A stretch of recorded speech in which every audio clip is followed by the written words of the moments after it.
I think it's safe to say that the majority of Canadians don't like Justin Trudeau. I mean, with just a quick glance at the poll numbers and how his popularity has dwindled over the years, it's not looking good. The commitment needs to be a commitment to grow the economy, and the budget will balance itself.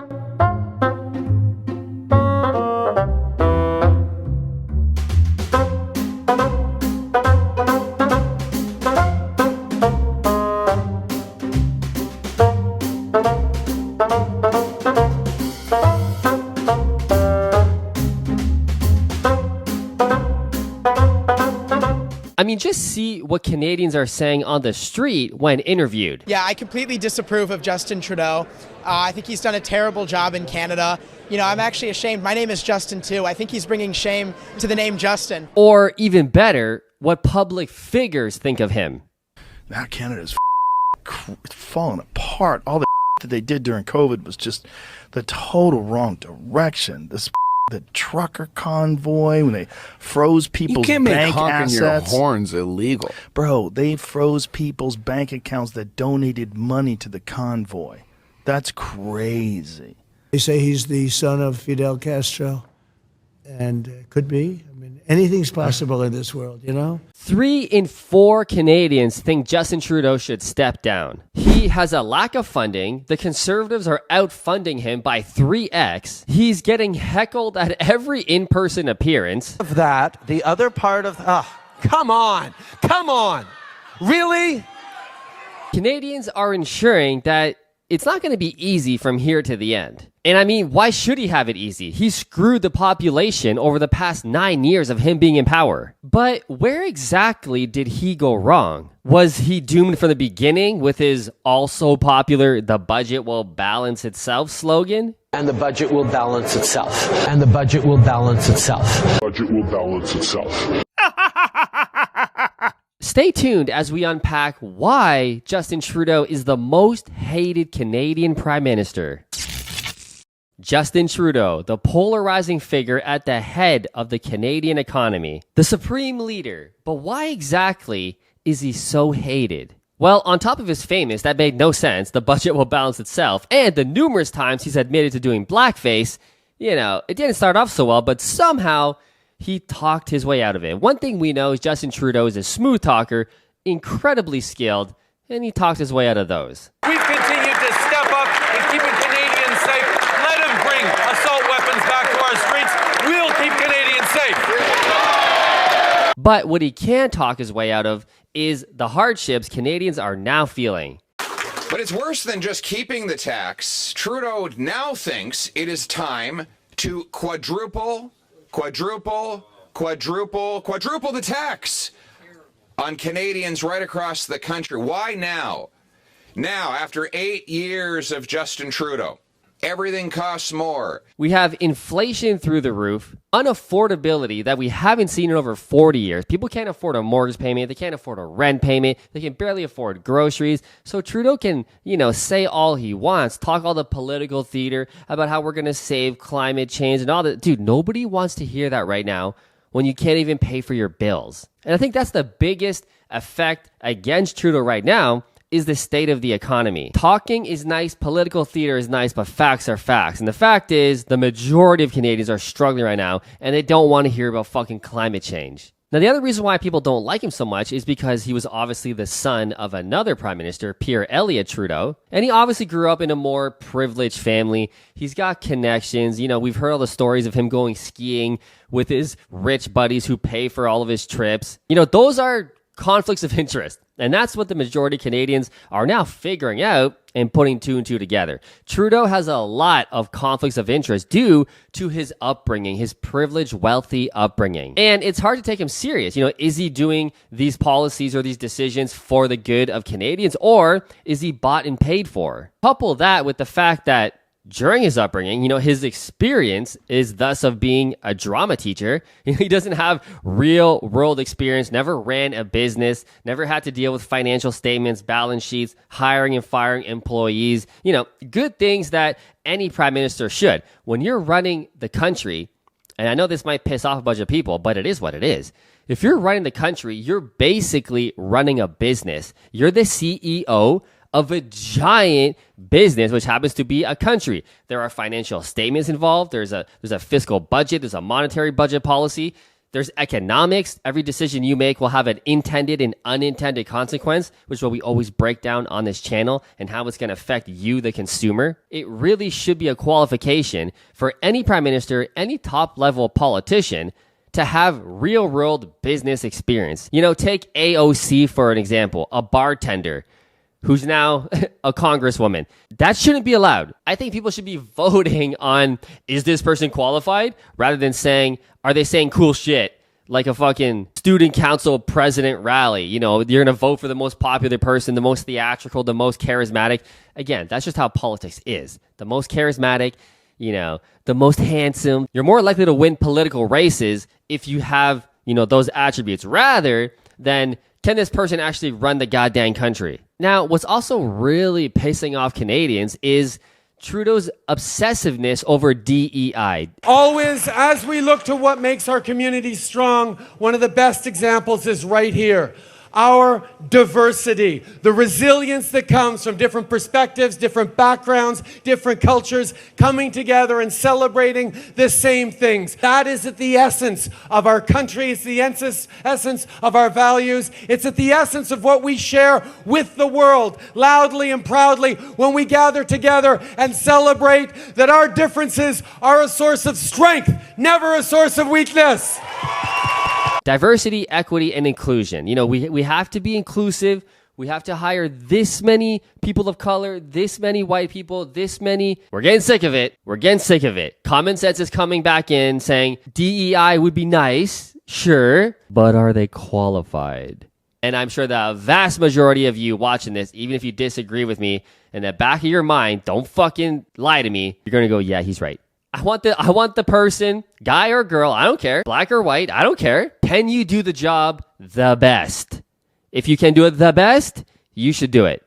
Now, even though we can agree that Trudeau's been hated since the beginning, you know, with his funny slogans, the budget will balance itself, the blackface, all this scandal stuff, the fact that he was a drama teacher, there's a lot of material to make fun of him with. Cool. Just like any politician, they're going to find something to make fun of you for. If I ran for prime minister and somehow won, I'm sure people would find a bunch of shit to make fun of me for.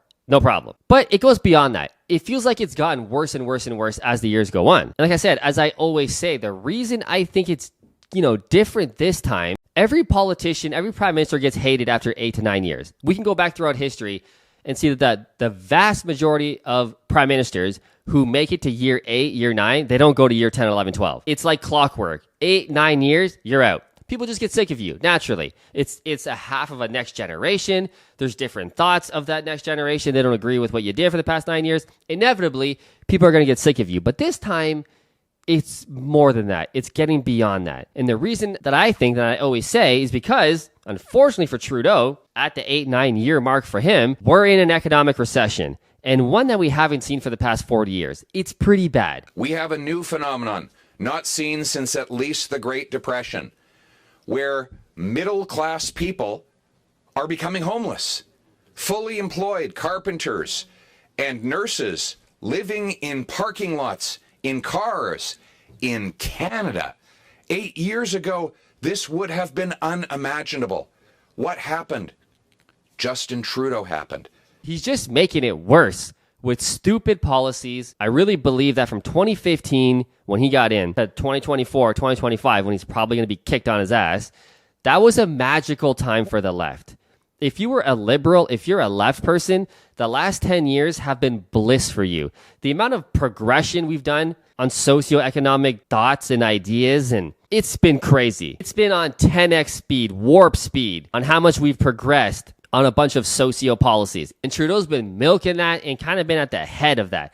However, now that we're in hard economic times, people don't care about that shit. In fact, it's pissing people off. Everywhere you turn, you better not be against this, you better not be against that. It's a little much. And Canadians are very humble people, very acceptable people. No problem. I don't care. Just don't affect me. Well, now it's starting to affect people. I'm a 1988 millennials baby, okay? I'm an independent, slightly conservative. I'd say more so conservative. But don't get it twisted. I'm a millennial. Even me, even someone like me, even we're getting done with this. We're the ones that invented this shit.